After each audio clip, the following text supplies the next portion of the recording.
I love y'all. Thank you for tuning in. We have a few minutes left. Is there anything that you guys want to ask? I'll answer a couple questions before I get off. Ask anything, go ahead. And please just be respectful because you guys know that there are certain things that I can talk about and there are certain things that I choose not to talk about out of respect for not only myself, but for what I'm doing. You know what I'm saying? All right. I appreciate y'all. Real talk. Let's you guys have 5, 10 minutes, okay? Ask whatever you want. All right. Thoughts on playing in Mexico City? Mavs playing in Mexico. I'm excited. I cannot wait to go to Mexico City and experience it. Man, like that. I'm looking forward to it.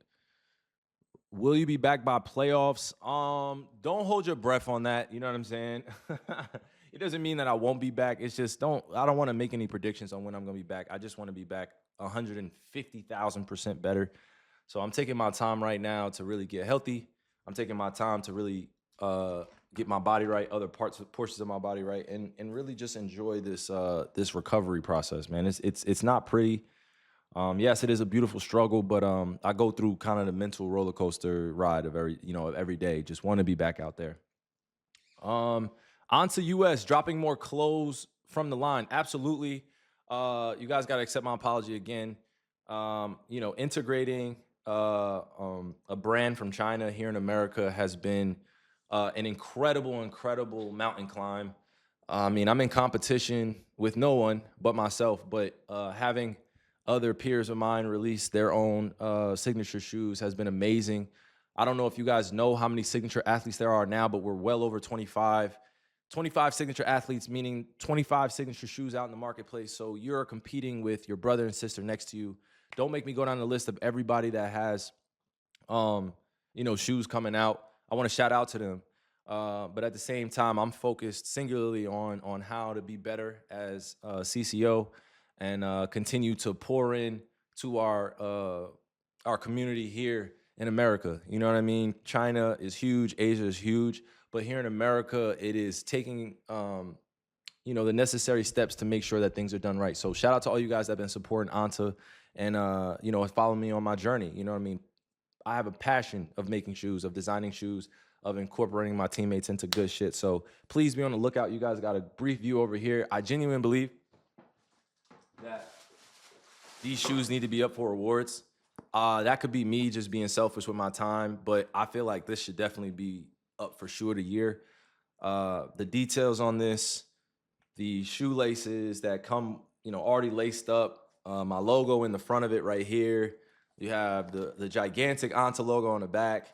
You have storylines that go deeper and deeper the more that you look into the box and you start doing your research on this. You know what I mean? I really feel like this should be up for shoe of the year. Okay. Kai, how do I succeed as a small guard? I want to let you know I'm president of the small guard union. Even though I'm 6'2", I still consider myself a small guard. Guards in the league are very tall now. It's like 6'4", 6'5", 6'6", and above. So as a small guard, please just practice on your skills, work on your defense. And when I say work on your skills, it means really take your time getting to know what your body is capable of. Part of being smaller in the NBA is figuring out how do I get my shot off still when, I'm going in there with 7-footers and things like that. So as a small guard, please just work on your craft and work against people that are faster than you, stronger than you, a little bit quicker than you, got better moves. Work against people that are better than you, bro, or you want to be better than, so that you're using them as a healthy motivation. For me, I definitely looked up to a lot of different people, but I just wanted to be my own version. And what you see is what you get. So as a small guard, just use your brain. Make sure that you're the first to the gym. Make sure you're the last to leave. And make sure you're doing all the little things, Okay. Will you drop a Kobe-inspired shoe? Absolutely, I'm going to drop a Kobe-inspired shoe. I obviously have to work within the lines that I'm given. Shout out to Vanessa and the girls. I do my best to make sure I show them love, show them the support. We all miss Kobe. I think you've seen a lot of art pieces from peers of mine, including myself, just showing that homage towards him, paying that homage. And we miss him dearly. So anytime I could create something that's Kobe inspired, I'm definitely gonna let you guys know that. Let's see. What are your daily things you do to keep yourself disciplined and focus on your goals and purpose? Man, that's a great question because I struggle just like the rest of you guys, filling up my time with things that serve me at the highest level. I think it's easy to put your phone in your hand and scroll. I think it's easy to do things that are habitual that may not be the best for you. So I would say every day I wake up, not only am I just grateful to God that He woke me up, but I'm grateful I have breath in my lungs, that I have a chance. I start off with that gratitude. I start off with my prayers. I start off with my meditation. Now, I definitely am not always the most disciplined. I'm human. You know what I'm saying? Like I definitely can be better. I'm one of my hardest critics on myself, but I'm learning how to give myself grace. I'm learning how to give myself that that runway to be able to not judge myself so hard on things. You know what I mean? Like I'm so hard on myself sometimes into a fault. But I've learned how to process my emotions, learned how to process what's going on within me, and then be able to be the better version of me as I move forward. So I would say when you wake up, make sure you start with that gratitude, be grateful, be thankful. There's a few people in this world that don't get a chance to live out that day again. And we only can literally take one day at a time. I can't force anything. I can't force the time to go faster. I can only take one day at a time. So I suggest you do the same. All right. What is your advice for an athlete who is behind the rest of their age group?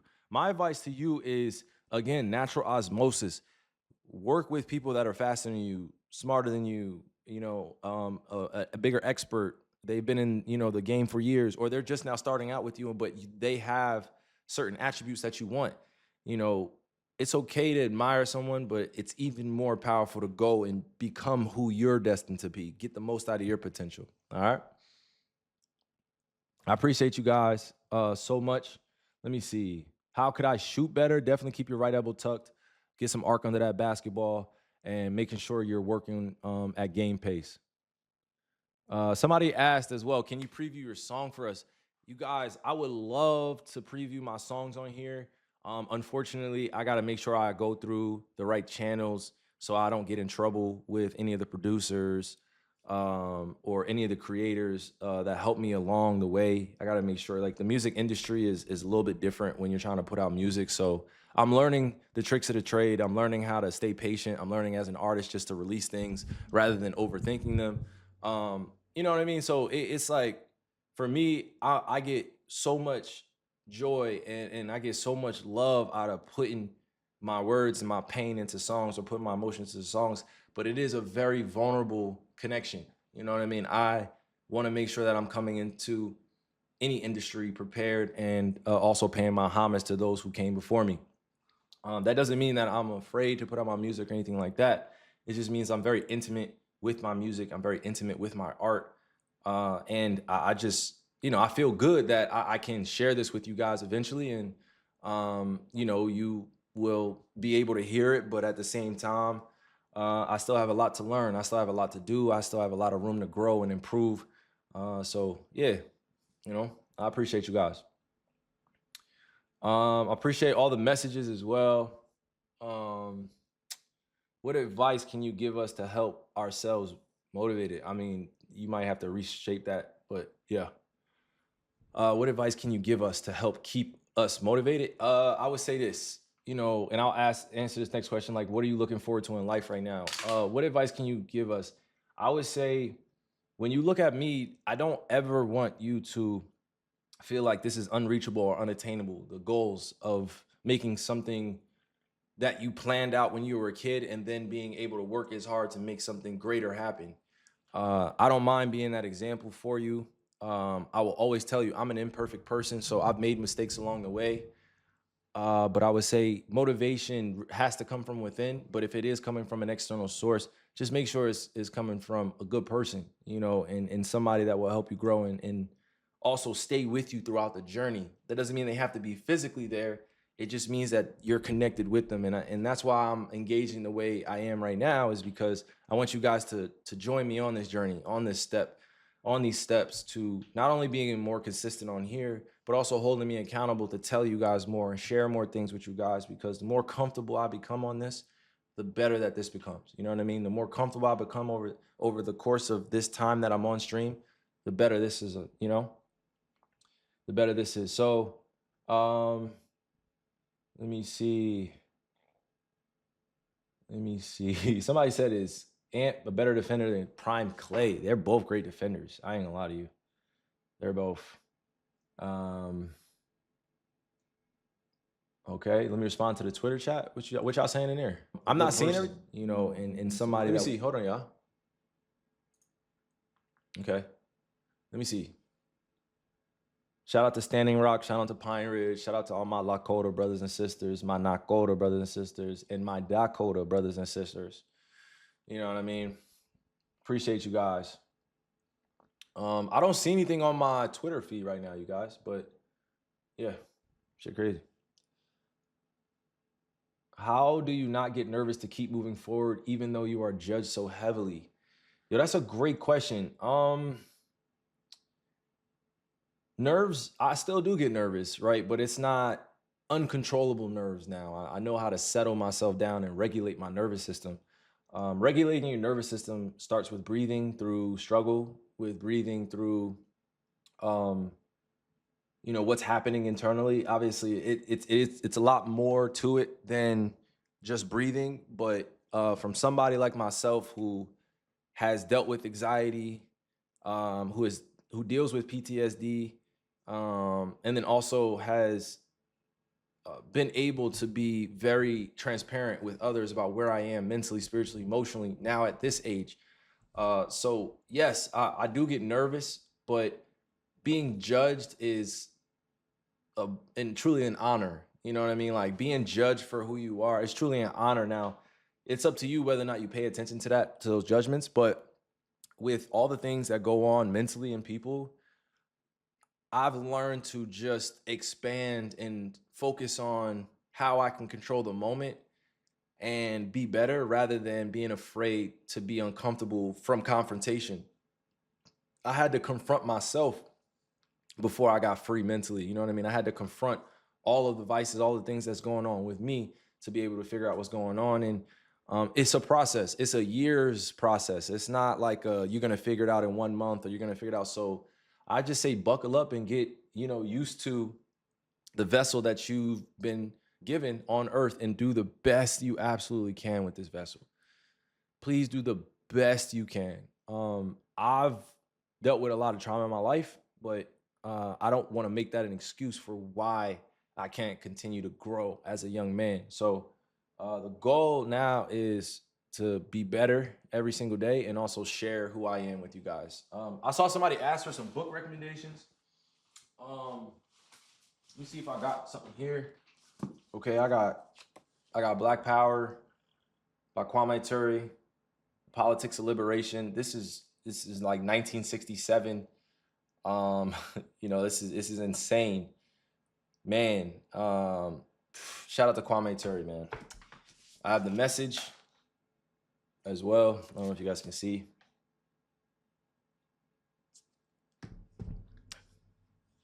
We have The Body Keeps the Score as well. Show you guys so you guys can see. And then we also have White Rage, which is, the unspoken truth of our racial divide. Yeah, so I have that right now. I also have The Surrender Experiment. Great book. Great book. What else do I have here? Oh yeah, this one was one of my favorites as well that I was tweeting about last year. Chop wood, carry water. All right. And I want to let you guys know, like, I'm gonna try to do something with Audible where some of my streams, and I'm definitely gonna do something with other platforms where some of my streams we could listen to chapters together. I know some of you guys are not necessarily inclined to go straight to reading, so maybe it's easier to listen. But just want to let you know, reading is a superpower. Being aware of how you process information, how you critically think is important. All our brains are different, but we're wired in this universe in a beautiful way. So reading is important because it teaches you about your brothers and sisters. It teaches you about your brothers and sisters, different cultures, It teaches you about the history of that's taking place. And also, you get a chance to really get to know who you are and what you believe in. And then you get to build on your intelligence and then make the deciphering choice of what you believe on your own. I'm not gonna be the type of person to tell you, yo, believe everything I'm doing, believe everything I'm doing. Nah, like do your own background research first, and then we can talk about it in a conversation. But if you just coming back to me and stuff like that and be like, yo, Kai, you said it, da, da, da, da. I was like, nah, bro, like I'm giving this to you because you deserve it. Like knowledge is power, and wisdom should be something that's passed along through all of our experiences and explained in a way that's age appropriate, but we can also take what we're talking about and learn from it. So I'm in that era of my life where I'm a 33-year-old, but I'm also very much aware of how I can impact people positively and do more, out in the world. So I love you guys. I appreciate you guys. This was a WW stream. Kyrie, what advice would you give me because I just lost my parents? I am so sorry to hear that from Kashishu. I'm so sorry to hear that. Dang, like losing your parents is tough. I've lost my mom, I've lost my grandmother, so it's not easy at all. But grieving, it lets you know that you love deeply. I remember seeing that earlier today. Somebody said grieving lets you know that you love deeply. And I'm one of those people that love to feel my feelings. You know what I'm saying? Like it's crazy. Like dealing with death and grieving through death is one of the toughest things to do, guys. I don't downplay it. I don't underestimate it. Yeah, it's just nuts. So I would say please go seek out help, go to a counselor, go to a therapist, and just really, really let all of it out. Because grieving, you gotta let like years out sometimes when you lose people close to you. So I feel for you, heart for you. All right. Appreciate you guys.